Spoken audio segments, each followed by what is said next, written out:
So we were just talking about like that kind of like what you can learn, and I agree with you, Rocco. It doesn't have to be a contact sport to learn these things. Right. But speaking of all the things that you learn, including willpower, I know Rocco, you were talking Oh a yeah, little bit yeah. about. So right now, I mean, willpower is I would say it's not one of my strongest qualities. It's something that I feel like, probably a lot of us have to develop over time. It's just like anything else, you know what I mean? You can get better and better and better at it. And it's all willpower is really, I feel like, developed by decisions in the moments. Right. So, right now I'm working on my willpower and I'm working it through working out.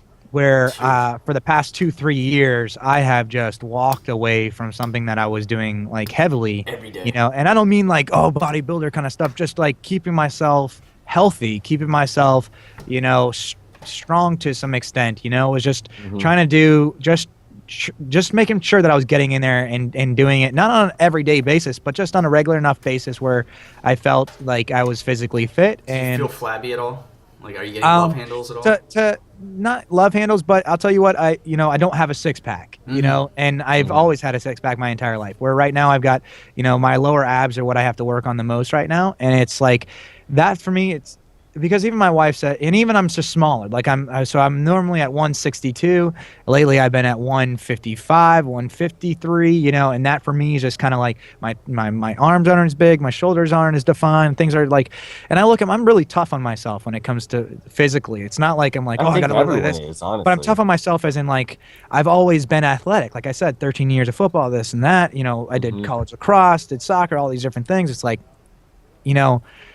I love to be athletic. For me, it's like it's a big joy to be able to go outside and to run around with my kid and play soccer and stuff like that. I don't have to be amazing. I don't have to be a pro at it. I just want to be able to do it and not be like like huffing and puffing it. Or I have to make an excuse. My knee. It's like I'm tired of that. I'm done with that. So it's taken a lot of willpower for me to be like, let me change this up. 2-3 years I'm not doing a certain thing. It's not like it takes a lot of fuel to get that fire back up and going. The hardest thing about working out is starting the workout. Yeah. Keep maintaining it is actually easier, I think, than starting it up. But then finding that routine, that has been my struggle for the past 3 years, is finding a routine that works. And because my routine has changed so often the last 3 years, I mean, like Sarah and I lived together, got married, moved states, moved to change jobs, now have a kid. Yeah. Like nothing is consistent, and just like when I work out has changed so much, and how I work out with how long has changed so much. Yeah, and it's totally true. I mean, and willpower is a very big thing. Like I always thought that I had very weak willpower until I actually quit something that is a highly addictive thing. Heroin. I'm kidding. I'm joking. I love how he goes dark so fast. And that's how the needle gets put in. That's where the door opens. I used to smoke cigarettes, and you know what's really funny is when I was younger, my dad smoked cigarettes, and I absolutely hated that, and I would beg him to stop all the time. He ended up stopping a long time, like years and years later when I was in my 20s, but it's kind of biting him in the ass today. But I ended up started smoking cigarettes when I was 19 years old, and I was a cook at a restaurant, and that was the only break you got. And I'm sitting there busting my ass in a restaurant, and after the rush, everyone's going outside smoking a cigarette, but I still have to work. And I'm like, wait, that doesn't make sense. Can I go just sit down for a minute? They're like, no. But everyone else is sitting down. So I started just having a cigarette in my hands. Then everyone started complaining, he's just sitting out there. So I started smoking. That's how I actually started smoking. And, wow. Yeah, and then about I would say 4 or 5 years of smoking, I actually just one day I was like, this is just terrible. I'm going to stop. And I literally that day I stopped. That's nice. And that's when I realized I was like, man, I can actually do that stuff without any like patches, gums, all that kind of crazy shit. I just said, hey, I'm done. I don't want to do this. This isn't good for me. So I think willpower, like people have it in them, and then it's just getting into that routine, because I sat there and told myself, hey, if I just stop and every time I'm thinking about having a cigarette, I just go get a glass of water. So that's kind of like my little willpower is, whenever I have like this addiction or something like that, I'll just go get a glass of water and replace what I was wanting to do. Right. Yeah, So it's about that decision making, like I was saying, like in that moment, like you're okay, right here, I'm deciding and figuring out, do I want to do this or not? And it you can either go left or right. I love those books where it's like you can choose the direction you want to kind of go. right. You know what I mean? It's like, and you never know. Like, it's the same thing within life. You can make that choice. You can say, hey, am I gonna feed this? Like, what is the movie? Tomorrow World. It's like there's always two wolves. You can feed this wolf or that wolf. What wolf are you gonna feed at the end of the day? You know what I mean? Like, where's going to get you going? And that's where, you know, with the workout thing or the stop of smoking, it's like it can be so easy. People have plenty of other addictions, like, you know, constantly have to eat. You know what I mean? Like, and for some reason they have this like major addiction to stuff in their face. You know, it's like, yeah. Oh yeah. And you know what's pretty interesting? I don't know if you know this, Clay, but I got Steven into this, and now Richard, you know, two other guys part of the Maelstrom Gamers here. When we play League of Legends, every time you die, you have to do a set. You have to either do squats, push-ups, or curls. I love it. Yeah. So we've been doing that lately, and I don't think Steven really worked out much. Like, and after the first night, the second day, I texted him. I said, "Hey, how you feeling?" He's like, "My legs are on fire," and it's just like, you know, awesome. Just hey, you know, and I said, "We're gonna find out who's the worst gamer because they'll be the biggest, strongest dude."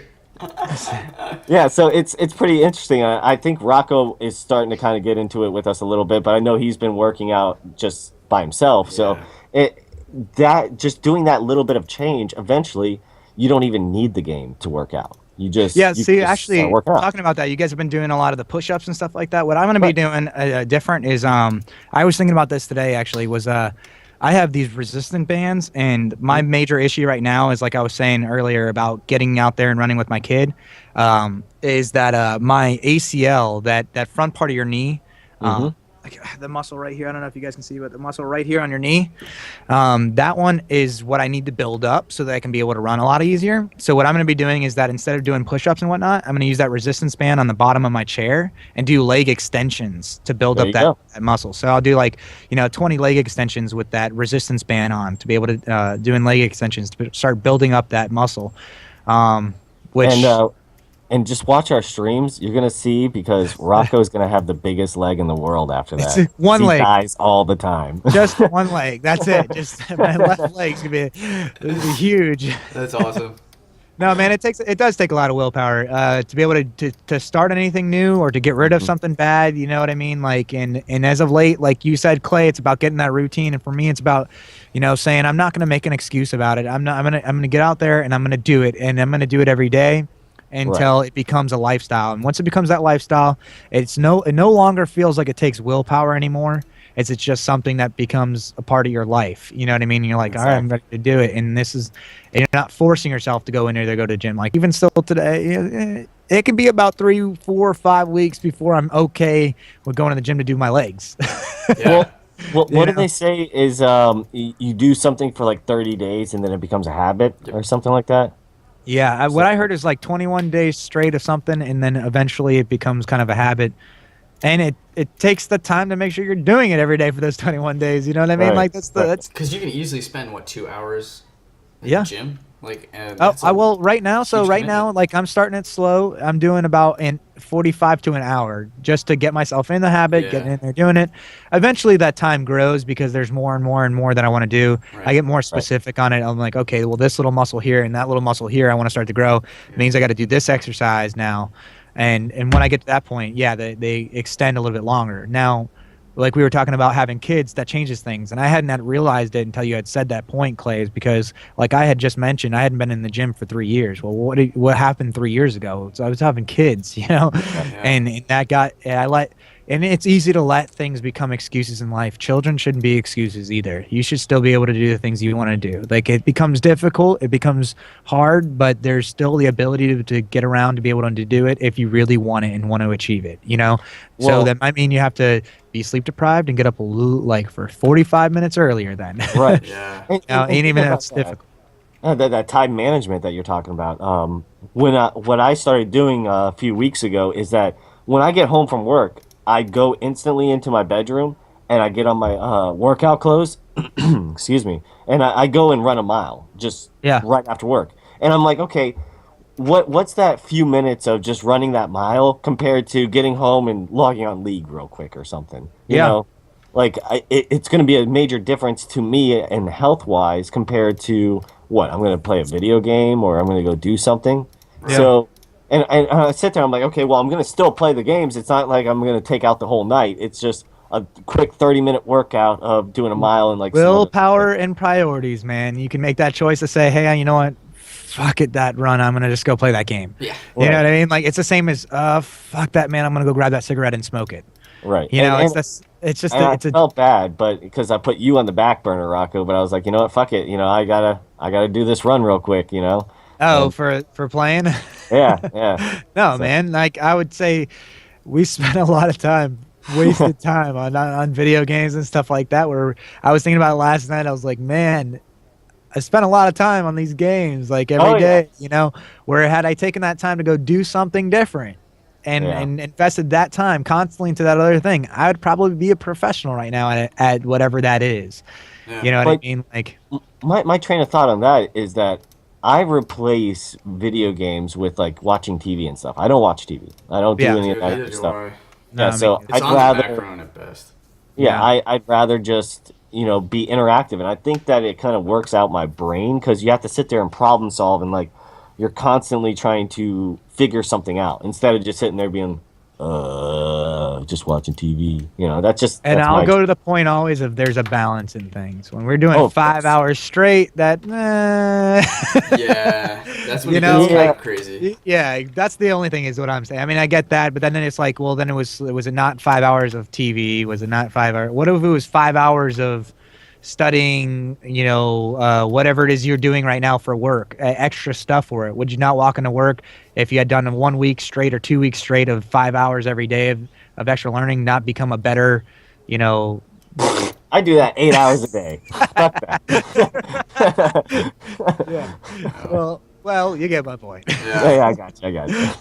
I know it's so easy to fall back into like, I'm just gonna play this game instead. Like, you come home from a long day at work, the last thing you want to do is push yourself even further. You just kind of want to relax and unwind. If that means playing a game of League, for an hour or two, like, it might be the thing that like kind of saves you from insanity. Yeah, agree. Speaking of, and I'm fine with that. That's not a problem. That's not at all. The point where I was saying is just kind of like, maybe if it's just like 5 hours deep, then it's a problem. Then it's maybe a little bit. Which is also a rabbit hole in itself, where you can like wake up on a Saturday and just play League for 5 hours. You're like, I was supposed to work out, I was supposed to clean, I was supposed to run errands. I didn't do any of that thing. But I got a fucking pentakill. Yeah, but I got the pentakill that I'm gonna forget about tomorrow.